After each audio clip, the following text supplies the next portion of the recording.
Hello students, last class तक आपने exceptions देखे थे लॉ ऑफ डोमिनेंस के। नाउ स्टूडेंट्स, अब हम बात करेंगे एक property multiple allele. Multiple allele, इस मल्टीपल एलील में होता क्या है कि एक पर्टिकुलर जो पॉपुलेशन होती है उस पॉपुलेशन के अंदर प्रेजेंट किसी भी एक कैरेक्टर को कंट्रोल करने के लिए दो से अधिक अल्टरनेटिव फॉर्म्स मिलती हैं एलील्स की। इसी प्रॉपर्टी को हम या इसी फिनोमेना को हम मल्टीपल एलील्स कहते हैं। जैसे कि for example ABO blood group.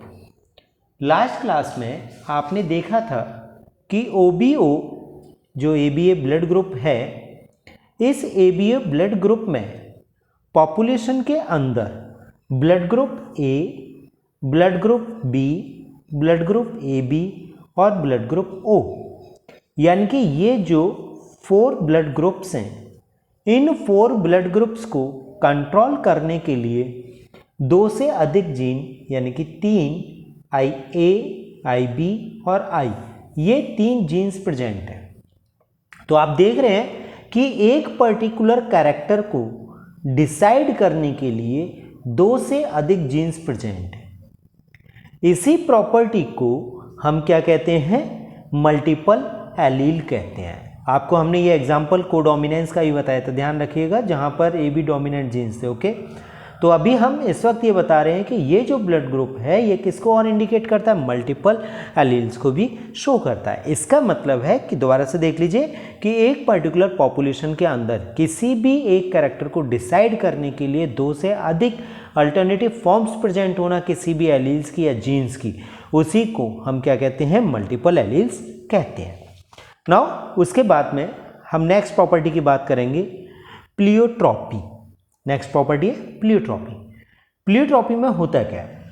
Actually में होता क्या है, इसके अंदर जो पर्टिकुलर जीन होता है उस जीन में मल्टीपल फिनोटिपिक इफेक्ट को शो करने की कैपेसिटी होती है, यानी कि एक ही कैरेक्टर के अलग अलग इफेक्ट शो करना, एक ही कैरेक्टर के अलग अलग इफेक्ट शो करना।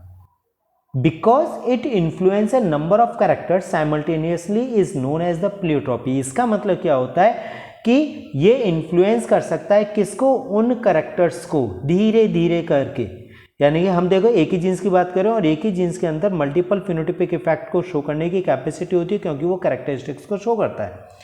इसी प्रॉपर्टी को हम कहते हैं प्लियोट्रॉपी।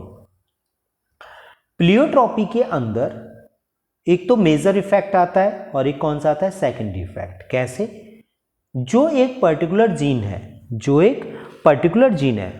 वो पर्टिकुलर जीन अगर मेन ट्रेट को यानी कि मेन कैरेक्टर को शो कर रहा है तो उसे हम कहेंगे मेजर इफेक्ट, और अगर दूसरा जीन्स या कोई दूसरा इफेक्ट किसी कारण कम हो रहा है तो उसे हम कहते हैं सेकेंडरी इफेक्ट कहते हैं। जैसे फॉर एग्जांपल मान लीजिए कि किसी एक कैरेक्टर को तो बहुत अच्छा शो कर दिया और किसी एक कैरेक्टर को बहुत कम शो किया, लेस एविडेंट हो रहा है, तो उसे हम कहते हैं सेकेंडरी इफेक्ट। और अगर गलती से दोनों ही जीन्स जो हैं एक दूसरे के साथ मिल जाएं और एक दूसरे के साथ मिलकर के किसी पर्टिकुलर चेंज को करें तो उसे हम कहते हैं सिंड्रोम। उसे हम क्या कहते हैं? सिंड्रोम। तो आप देखिए यहाँ पर हम जीन्स की बात करें तो इसमें जीन्स क्या है? या तो वो कभी किसी कैरेक्टर को मेजरली शो कर देंगे, किसी कैरेक्टर को कम शो करेंगे, और अगर दोनों ही मिल गए तो वो क्या करेंगे? किसी भी रिलेटेड चेंज को ला सकते हैं, तो उसे हम क्या कहते हैं? सिंड्रोम कहते हैं। इसी के अकॉर्डिंग एक डिसीज होती है फिनाइलकीटोन्यूरिया। फिनाइलकीटोन्यूरिया जो कि फॉलिंग ने दी थी, इसने दी थी, फॉलिंग ने दी थी इन 1934 में। ये एक इनबोर्न डिसऑर्डर है, इनबोर्न ऑटोसोमल रिसेसिव डिसऑर्डर है। Okay, inborn autosomal recessive disorder. Inborn यानी कि पैदाइशी होता है, ऑटोसोमल इसका मतलब है कि हम ये जानते हैं कि क्रोमोसोम्स दो तरह के होते हैं, एक एलोसोम्स और एक ऑटोसोम्स। एलोसोम जो सेक्स डिटरमाइन करते हैं, ऑटोसोम्स जो फिजिकल कैरेक्टरिस्टिक्स को डिसाइड करने का काम करते हैं। तो जो फिजिकल कैरेक्टरिस्टिक्स को डिसाइड करते हैं उन्हें हम कहते हैं ऑटोसोमल क्रोमोसोम्स। अब रिसेसिव यानी कि जब दोनों रिसेसिव जीन्स एक दूसरे के साथ में कंबाइंड होते हैं, जब दोनों जीन्स एक दूसरे के साथ में कंबाइंड होते हैं तो वो उस कैरेक्टर को शो कर रहे हैं फेनाइलकीटोन्यूरिया को, इसीलिए हम इसे क्या कह रहे हैं, इनबोर्न ऑटोसोमल रिसेसिव डिसऑर्डर कहते हैं। ये एक जो डिसऑर्डर है ये मेटाबॉलिक डिसऑर्डर है। एक कौन सा डिसऑर्डर है ये, मेटाबॉलिक डिसऑर्डर, यानी कि जो हमारे बॉडी के अंदर एनाबॉलिक और कैटाबॉलिक प्रोसेस होते हैं उन प्रोसेस से रिलेटेड होता है। इसके अंदर होता क्या है कि इस इंडिविजुअल में एक एंजाइम लैक रहता है, एक एंजाइम की कमी हो जाती है, ओके, और जो कि किसके लिए ज़रूरी होता है, बॉडी के अंदर लिवर में प्रोड्यूस होने वाले फिनाइल एलेनिन को टायरोसिन में कन्वर्ट करने के लिए। यानी कि ये जो एंजाइम है ये एब्सेंट होता है, जिसकी वजह से जो फिनाइल एलेनिन है, जो फिनाइल एलेनिन है उसे किस में कन्वर्ट किया जाता है, टायरोसिन में कन्वर्ट किया जाता है, ओके। अब जब ये एंजाइम नहीं होगा तो ये जो प्रोसेस है ये प्रोसेस हो नहीं पाएगा, ये कंप्लीटली। अब जब कंप्लीट नहीं हो पाएगा तो धीरे धीरे करके बॉडी के अंदर फिनाइल एलेनिन इकट्ठा होना शुरू हो जाता है, जिसकी वजह से एक बीमारी होती है हाइपर फिनाइल एलेनीमिया, ओके, यानी कि वो इकट्ठा हो गया, एक्स्ट्रा हो गया, और एक्स्ट्रा होने की वजह से अब होता क्या है कि वो यूरिन के साथ बाहर निकलना शुरू हो जाता है।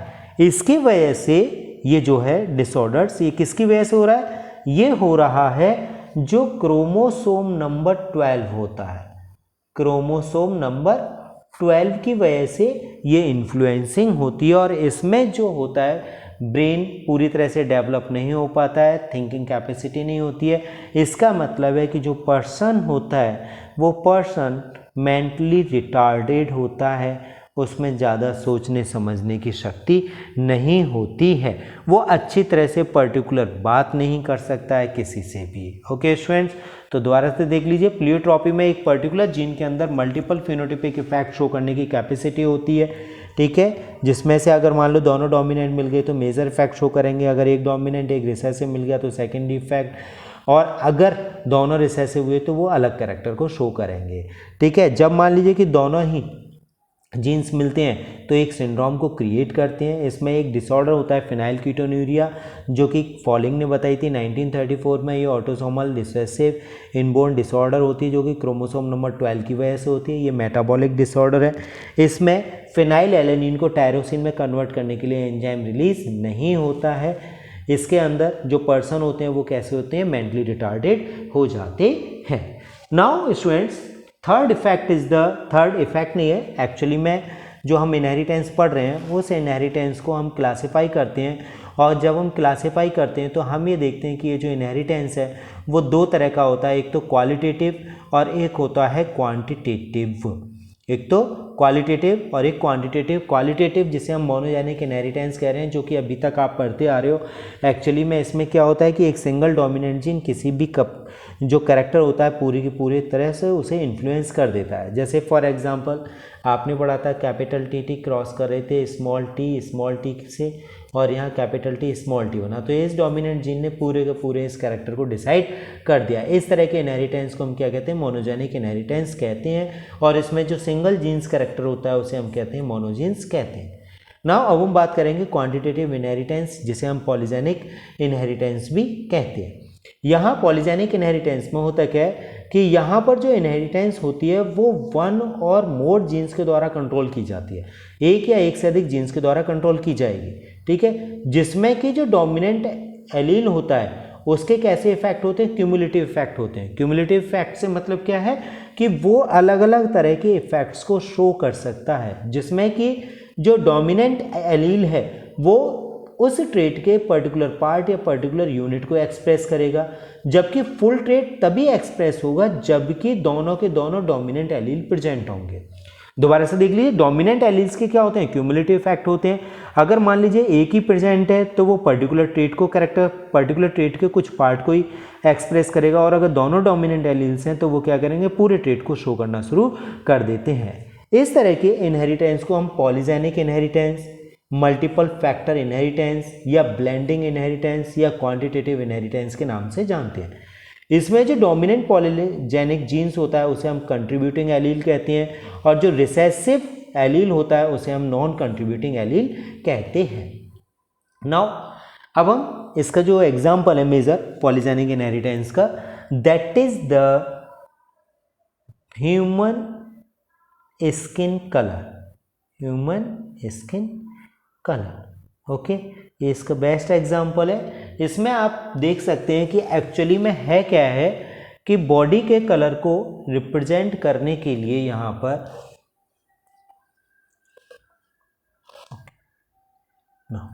बॉडी के कलर को रिप्रेजेंट करने के लिए यहाँ पर होता है क्या है, 3 जीन्स रेस्पॉन्सिबल है। आप देख रहे हैं, अगर डार्क कलर होता है तो capital A, capital A, capital B, capital B, capital C, capital C, तो बहुत ज़्यादा डार्क कलर होगा। और अगर फेयर कलर है तो small A, small A, small B, small B, small C होता है। लेकिन जब क्रॉस करेंगे तो कौन सा आएगा, उसकी जो F1 जनरेशन आएगी, capital A, small A, capital B, small B, capital C, small C, intermediate colour आएगा। लेकिन जब इसका सेल्फ क्रॉस होता है तो इस सेल्फ क्रॉस में हम देखेंगे कि जो फिनोटाइप आता है वो फिनोटाइप अलग तरीके से 8 टाइप्स के इफेक्ट को शो करेगा। यानी कि very dark 1, dark 6, fairy dark 15, intermediate dark 20, fairy light 15, light 6 और वेरी लाइट यानी कि वाइट कलर केवल 1 आएगा।